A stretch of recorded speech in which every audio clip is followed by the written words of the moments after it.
দুনিয়াতে সরকার আমারে এতিম মিসকিনের জন্য মাল দিত, এতিম মিসকিনদের লেফটিন বানাইবার লাগে টিন দিত, লেফটিন খাইয়া বইয়া থাকতাম। লেফটিন খাইনি, কথা হয় না।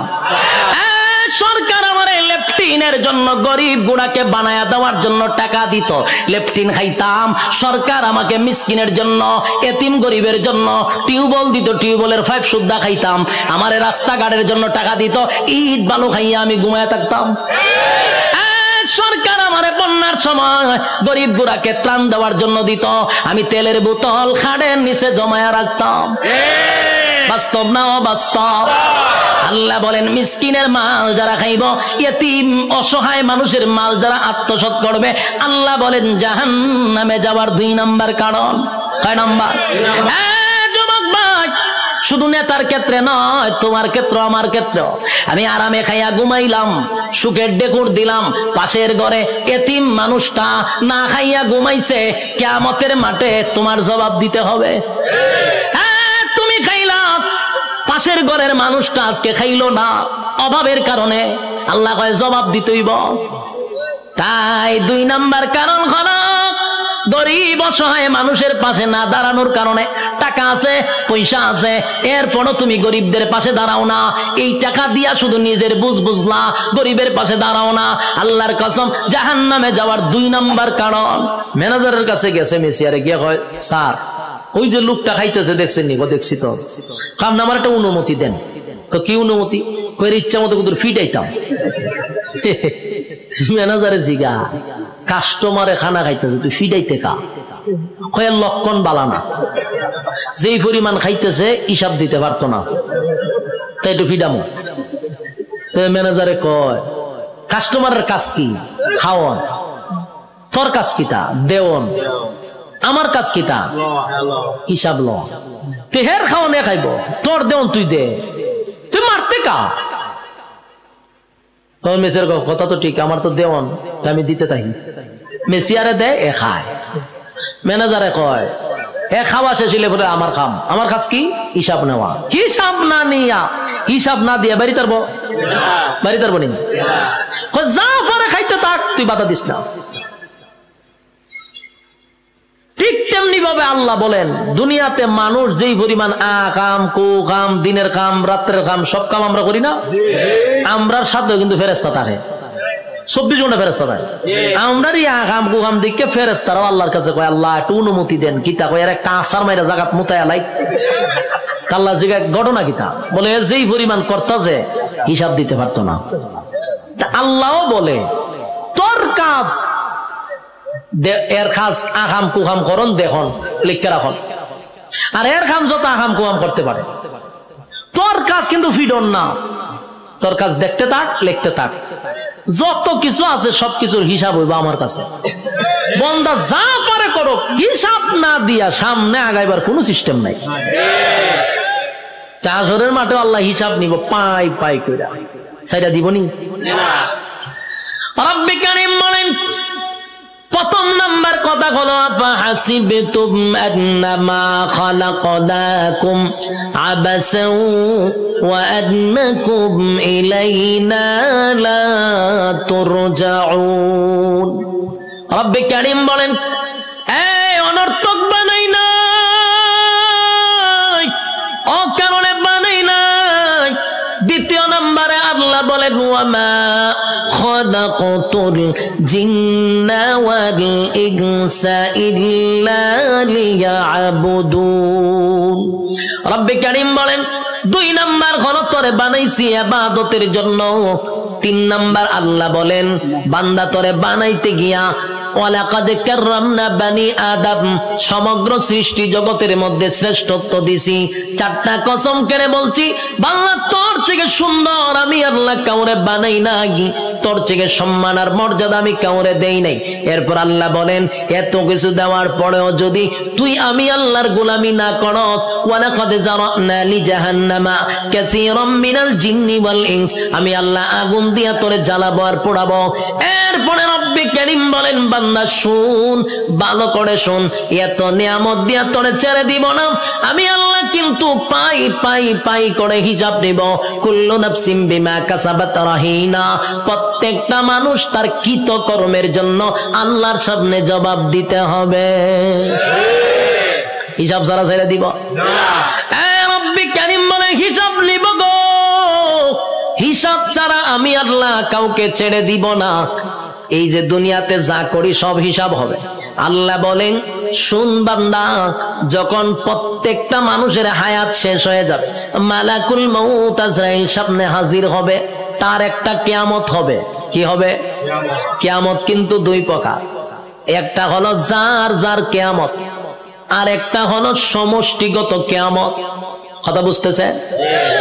সাউন্ড একটু উড়ান, একটু উড়ান।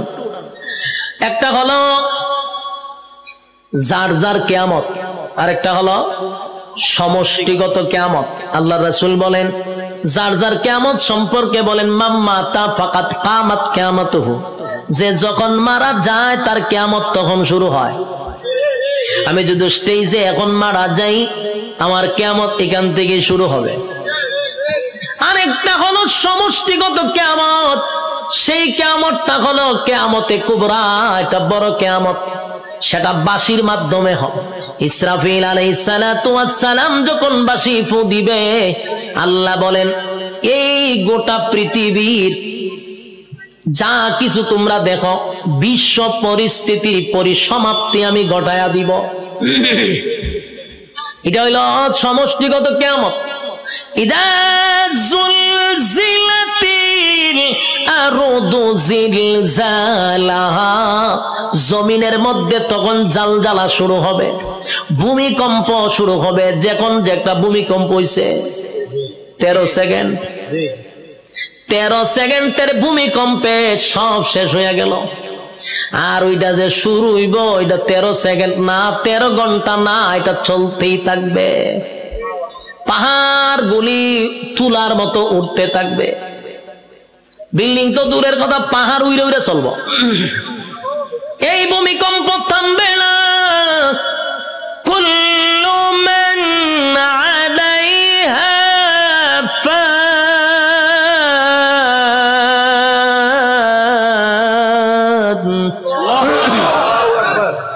ওয়া ইয়াবকা ওয়াজহু রাব্বিকা যুল জালালি ওয়াল ইকরাম।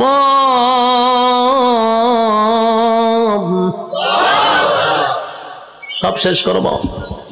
এই অর্ডার কইও সাউন্ড বাড়ানোর দরকার। আমি একটু রিবাব আর ইকুটা তুলে দেন না, আমি চিল্লাইলে তো ইকু রাখবো। হালকা রিবাবের ভিতরে ইকুটা দেন।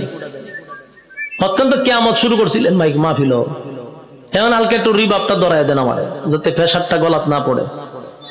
আল্লাহ বলেন কুল্লু মান আলাইহা ফান ওয়া ইয়াবকা ওয়াজহু রাব্বিকা যুল জালালি ওয়াল ইকরাম। চলবো। কুল্লু মান আলাইহা ফান, সব ধ্বংস হবে। ওয়া ইয়াবকা ওয়াজহু রাব্বিকা যুল জালালি ওয়াল ইকরাম, শুধু আল্লাহ ছাড়া সব ধ্বংস। আজরাইলও ধ্বংস, যে সিংহায় ফুক দিব সেও ধ্বংস হবে। মোট কথা কেউ থাকবে না। এটা হলো সমষ্টিগত কিয়ামত। আর প্রথম হলো যে যখন মারা যাবে তার কিয়ামত তখন থেকেই শুরু হবে। যুবক ভাইরা আমার, আল্লাহ বলেন প্রত্যেকটা মানুষের কিয়ামত আছে রে, যে যখন মারা যায় তার কিয়ামত শুরু হয়ে যায়। যেদিন মারা যাবেন আল্লাহ বলেন হিসাব নেওয়ার জন্য আল্লাহ পুনরায় আবার আমাদেরকে দাঁড় করাবে। আলোচনার শুরুতে একটা কথা বলছিলাম, আমরা কিন্তু এই পৃথিবীতে পরীক্ষা দিতে আসছি, ইয়াদ আছে? পরীক্ষা দিতে আসছি। বলুন তো রেজাল্টটা কোথায় দিবে? রেজাল্ট কিন্তু পরকালে হবে। আল্লাহ কয় রেজাল্টটা দেখানোর জন্য আবার তোদেরকে পুনরায় আমি জীবিত করব। আল্লাহ বলেন সিংহায় যখন ফুঁক দিব সব ধ্বংস হয়ে যাবে রে। সব ধ্বংস হওয়ার পরে সর্বপ্রথম আমি আবার জীবিত করব ইসরাফিল আলাইহিস সালাতু ওয়াস সালামকে। আবার আল্লাহ বলবেন সিংহায় ফু মার। যেই মাত্র আরেকবার ফু দিবে, ওই শেষের ফুয়ে প্রত্যেকটা মানুষের বডির ভিতরে আল্লাহ আবার রূহ দিবে। কাদা আবার রুহু পাইয়া মানুষগুলি মাটি গঠন হবে, আবার পুনরায় বডি গঠন হবে। কাদা মাটির থেকে আবার আপনি ওইটা দাঁড়াবেন, যেখানে দাঁড়াবেন, যেখানে বৈশা ওয়াজ শুনতাছেন সে জায়গাটাই হবে হাসরের মাঠ। যেখানে বই আওয়াজ শুনতাছেন এটা হাসরের মাঠ হবে। এই পৃথিবীটাকে আল্লাহ হাসরের মাঠ বানায়া দিবে। কিন্তু এখনকার পৃথিবী আর তখনকার পৃথিবী একরকম নয় রে। তখনকার পৃথিবী আর এখনকার পৃথিবীর মধ্যে উল্লেখযোগ্য একটা বেশ কম থাকবে। এখন তো কত উঁচু উঁচু বাড়ি আছে, পাহাড় আছে, সাগর আছে, নদী আছে, তখন কিছুই থাকবে না, সমতল একটা মাঠের মতো। মানুষ সেখান থেকে ওইটা দাঁড়াবে। আর বিজ্ঞানী বলেন মানুষকে আমি কেন দাঁড় করাবো জানো নি? দুনিয়ার জমিনে পরীক্ষা দিছিলি, আমি আল্লাহ সেটার রেজাল্ট তোর হাতে ধরায়া দিব। মানুষ গিয়া জমা হবে হাসরের মাঠে, কেউ পানি পান করবে, কেউ কলিজা পাটা পিপাসা লইয়া হাসরের মাঠে দাঁড়ায়া থাকবে। একদিন নয় রে, 2 দিন নয়, 50,000 বছর দাঁড়ায়া থাকতে হবে। সাধারণ কথা না, সাধারণ কথা না। পানির পিপাসায় জিহ্বা কুকুরের মতো বাহির হবে। আল্লাহর পয়গম্বর বরকতে হাত দিয়া কাউকে পানি পান করাবে, আর কেউ পানি না পান করে হাসরের মাঠে দাঁড়ায়া থাকতে হবে।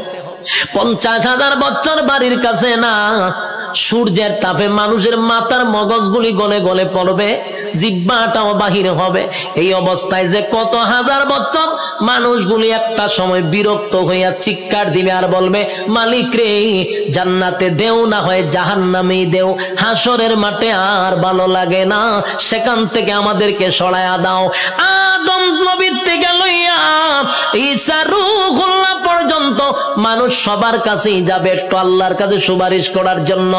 আদম নবীও বলবে ইয়া রাব্বি নাফসি, ইব্রাহিম আলাইহিস সালাতু ওয়াস সালাম বলবে ইয়া রাব্বি নাফসি, নূহ পয়গম্বর বলবে ইয়া রাব্বি নাফসি, মুসা নবী বলবে ইয়া রাব্বি নাফসি।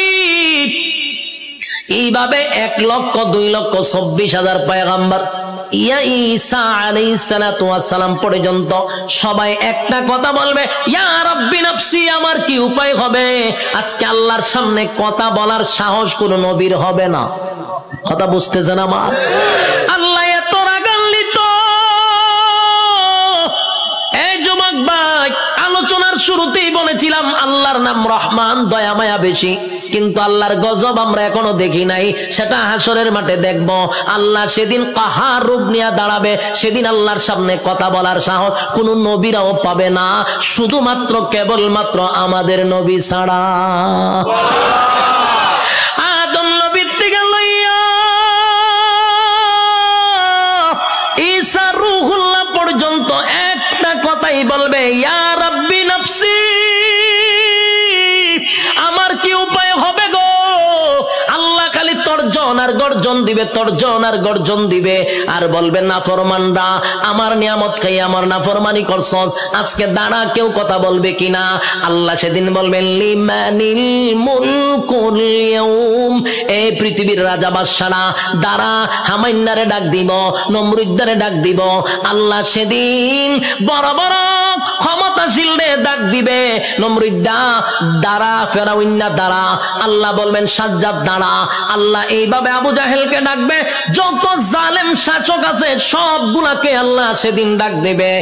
ভারতের দাদারেও ডাক দিব, ওয়াংশাংশচিরও ডাক দিব, বুসারেও ডাক দিব, সবাইরে ডাক দিব। বেডাগিরি তো কম দেখাইছত না, আজকে দেখা। কথা কইনা দি, বেডাগিরি যারা বাংলাদেশও করো তারারও কিন্তু ডাক দিব, দাঁড় করাইব, দাঁড়া, বেডাগিরি কম করছত না, নির্দোষ আলেমদেরকে সাইজ করছ, দাঁড়া, আজকে দেখি তোর ক্ষমতা কতটুকু আছে। দাঁড়া, ক্ষমতা দেখকে লই আমি দাঁড়া। কেউ কথা বলবে না, নিস্তুপ হয়ে যাবে। কথা বলার সাহস আছে নি কেউ? এখন এনে কত বেড়াগিরি, এখন বেড়াগিরি অভাব নাই। সেদিন কেউ কথা বলবে না, কেউ কথা বলবে না। আল্লাহ তখন নিজেই কইব লিল্লাহিল ওয়াহিদিল কাহার, আজকের একমাত্র ক্ষমতা আমি আল্লাহ। এই ভয়াবহ পরিস্থিতিতে কেউ কথা বলার সাহস পাবে না। আল্লাহ নিজেই কোরআনে বলেন, ইয়াউমা ইয়াফিরুল মারউ মিন আখিহি ওয়া উম্মিহি ওয়া আবি ওয়া সাহিবাতিহি ওয়া বানি। কিয়ামতের মাঠটা এমন হবে, মা তার সন্তানের পরিচয় দিবে না, সন্তান মার পরিচয় দিবে না, বাবা তার সন্তানকে চিনবে না, পরিচয় দিবে না, চিনলেও পরিচয় দিবে না, ভালো করে চিনবো পরিচয় দিত না। স্ত্রী তার স্বামীরে পরিচয় দিবে না। কেন দিবে না? একটা নেকির কারণে। যদি আমার কাছে নেকি চায়, কেউ কাউরে পরিচয় দিবে না।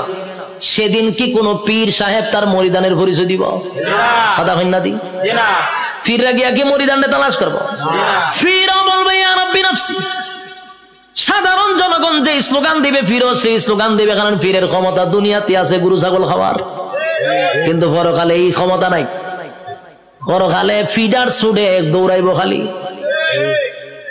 যুবক ভাই, কিয়ামতের মাঠে কেউ কারো হবে না।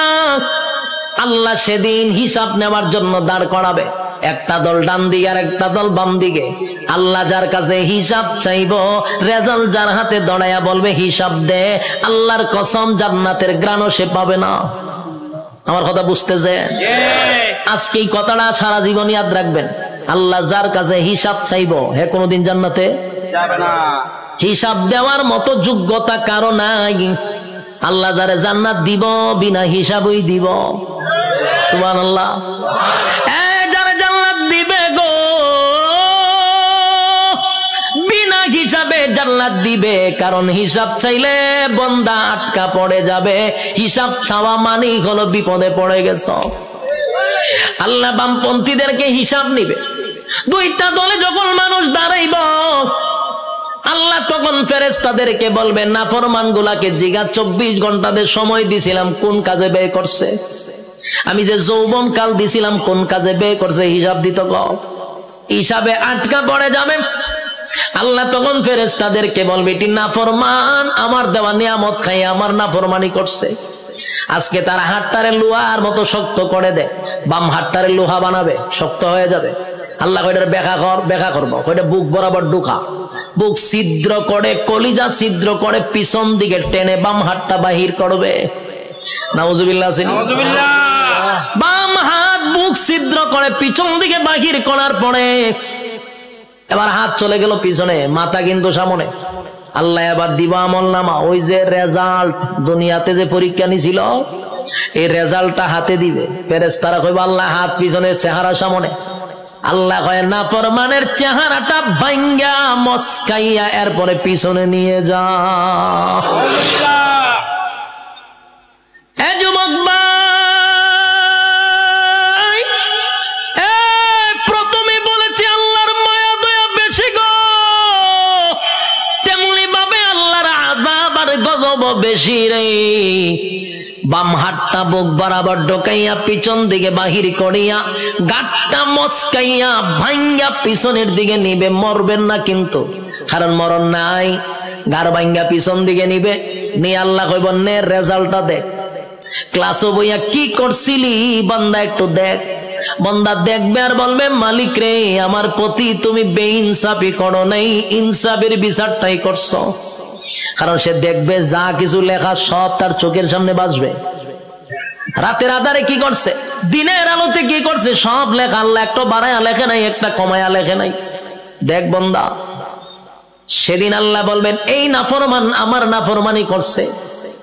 এবার তাই মিজানের পাল্লায় যাইব, এখানে আমল নামা হালকা হয়ে যাবে। এরপরে যাবে ফুলসিরাতের কিনারায়, সেখানে যাওয়ার পরে দেখবে জাহান্নামটা তার জন্য উৎ পেতে বসা। আমার কথা নয় গো, আল্লাহ কোরআনে বলেন ইন্না জাহান্নামা কানাত মিরসাদা লিত্তাগিনা মাআবা লাবিসিনা ফিহা আহকাবা লা ইয়াযুকুনা ফিহা বারদান ওয়ালা শারাবা ইল্লা হামিমা ওয়া গাসসাকা জাযাআও ওয়াফাকা।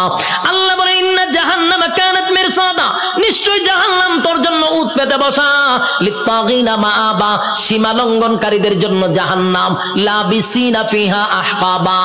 এ ভাই যুগের পর যুগ জাহান্নামে থাকতে হবে, লাবিসিনা ফিহা আহকাবা, যুগের পর যুগ সেখানে অবস্থান করবে।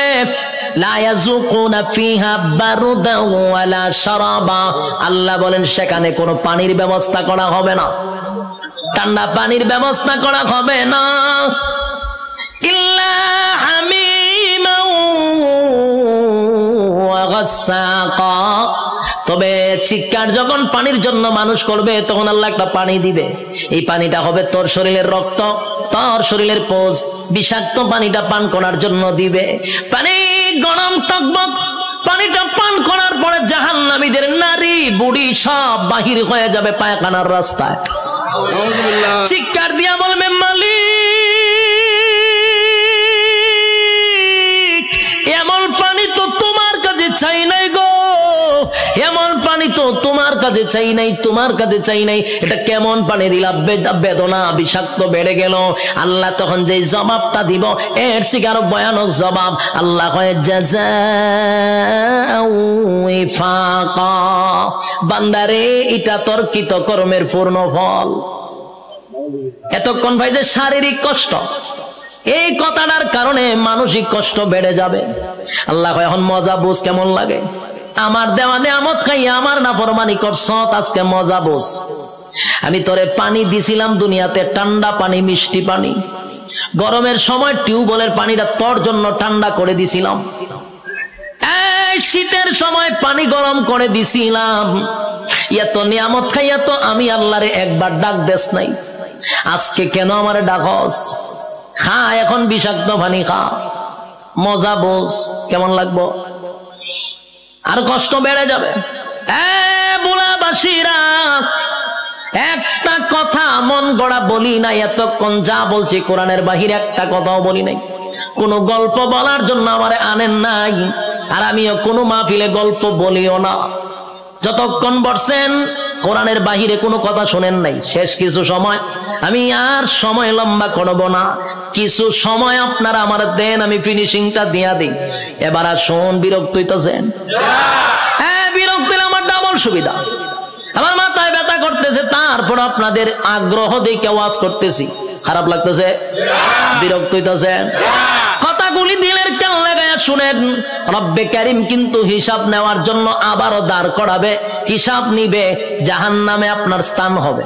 আল্লাহ কয় আমি তোরে নিয়ামত দিছিলাম আমার ইবাদত করার জন্য, গোলামি করলি শয়তানের, আমি আল্লাহর গোলামি করলি না। এখন মজা বুঝ, জাযাউ ওয়াফাকা। ছাইরা দিত না কিন্তু আল্লাহ। যুবক ভাই, এখন আসুন, একটা দল জাহান্নামে চলে গেল, আর একটা হলো ইল্লা আসহাবাল ইয়ামিন। আর একটা দলের কাছে আল্লাহ কোনো হিসাব চাবে না, বিনা হিসাবেই জান্নাত দিবে। বিনা হিসাবে জান্নাত। রব্বি কারীম বিনা হিসাবে জান্নাত দিবে গো, বিনা হিসাবে জান্নাত দিবে। ডানপন্থীদেরকে আল্লাহ ডান হাতে আমলনামা দিবে। ডান হাতে আমলনামাটা ডানপন্থীরা পাওয়ার পরে খুশিতে লাফাইতে লাফাইতে লাফাইতে থাকবে। এত আনন্দ কেন জানেননি? নিম্নস্থলের একটা জান্নাতির জন্য আমার আল্লাহ এই পৃথিবীর 10টা পৃথিবীর সমান জান্নাত রাখছে। আরো জোরে করে আল্লাহু আকবার, আরো জোরে আল্লাহু আকবার। ইমানের আওয়াজ দিয়ে বলেন আল্লাহু আকবার। রব্বে কারীম বলেন, বান্দা শুন, এই পৃথিবীর 10টা পৃথিবীর সমান্তরে জান্নাত দিব, নিম্নস্থলের জান্নাতীরে 10টা পৃথিবীর সমান রাজত্ব দিব। ডান হাতে আমলনামাটা পাইয়া বান্দা লাফাইতে থাকবে আর বলবে, মালিক আমি এত খুশি, এত খুশি, এত খুশি, এত আনন্দ, এত আনন্দ, আমি কোথায় রাখবো? লাফাইতে থাকবে। আল্লাহ কয় দাঁড়া, লাফাস কেড়ে। আল্লাহ আমি এত বড় নিয়ামত পাইছি, কোথায় রাখবো গো? আমি আনন্দ কোথায় রাখবো? দুনিয়ার মানুষ 10 কেজির একটা কাপ, বিশ্বকাপ পাইয়া সারাটা দেশ আনন্দে লাফানো শুরু করে, আর আল্লাহ কয় গোটা পৃথিবীর 10 পৃথিবীর সমান এক একটা রাজত্ব দিব। খুশি কম না বেশি?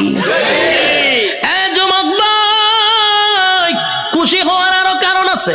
আল্লাহ বলেন জান্নাতি শুন, দুনিয়াতে যদি তোর আমি আমেরিকার প্রেসিডেন্ট বানাইতাম কিন্তু এক সময় তোর মরণ লাগতো। কথা হয় না? আমেরিকার প্রেসিডেন্টের মরণ আসেনি? বাংলাদেশে যারা রাজত্ব চালাইতেছে তারার মরণ আসেনি? গোটা পৃথিবীও যদি রাজত্ব করত, জুলকারনাইন গোটা পৃথিবী রাজত্ব করছে, মরণ ছিল? বাদশা সুলাইমান গোটা পৃথিবীর রাজত্ব করছে, মরণ ছিল? নমরুদ্দা গোটা পৃথিবীর বাদশা ছিল, মরণ ছিল? বখতে নসর গোটা পৃথিবী রাজত্ব করছে, মরণ ছিল? তাহলে গোটা পৃথিবী রাজত্ব করলেও মরণ আছে রে। আর আল্লাহ বলেন 10 দুনিয়ার সমান একটা জান্নাতের রাজত্ব দিব, আর কোনদিন মরবি না। একটা জবান বন্ধ রাখবেন না, বলুন সুবহান। মরণ নাই, এর থেকে বড় আনন্দ আসেনি? মরণ নাই, মরণ নাই, মরণ নাই। জান্নাতে ঢোকার পর আর মরণ নাই। আল্লাহ কয় দাঁড়া, মরণ নাই, আরো খুশিতে লাফাইব। এত আনন্দ কোথায় রাখবো, এখন আর মরবো না। আনন্দের সুরে লাফাইতে থাকবে। আল্লাহ কয় দাঁড়া, লাফাইস না, আরো আছে।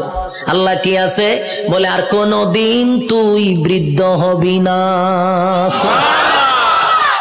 পৃথিবীর কোন মানুষ কি বৃদ্ধ হতে চায়? কথা হইনা দি, কেউ বৃদ্ধ হতে চায় না। সাদা দাড়ি লইয়া সেলুনে যায়, গিয়া দেখবেন কালার কইরা খালা বানাই লইয়ে পড়ে।